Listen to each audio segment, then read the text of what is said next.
देवघरात आणखी कोणते कोणते देव असले पाहिजेत याबद्दल काय सांगाल?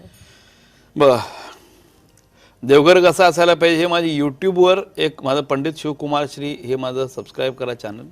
1000च्या वर माझ्या TV शोज त्यावर आहेत. तर त्यामध्ये देवघर कसा असावं ते डिटेल एक्सप्लेन केलेलं आहे. देवघरात सगळ्यात महत्त्वाचं पाण्याचा भरलेला कलश पाहिजेच पाहिजे. त्यामध्ये नारळ हवाच हवा. ओके, कारण पंचतत्वाचा प्रभाव हा देवघरात तुमच्या असला पाहिजे.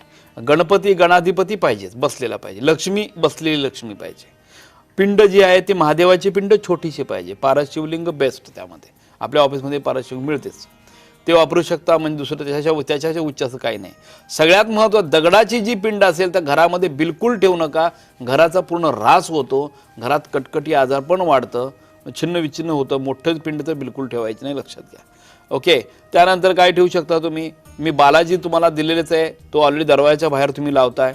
आणि लक्ष्मी आणि कुबेर देवता जे आहेत ते दर आपण पौर्णिमेला दर दिवाळीला पूजा करतो. तर यासाठी लक्ष्मी कुबेर जे आहे हे मुद्दा मी प्रोडक्ट काढलेलं आहे की दिव्य मंत्र साधनेमध्ये बरेच सगळ्यांनीच घेऊन गेलेले यामध्ये.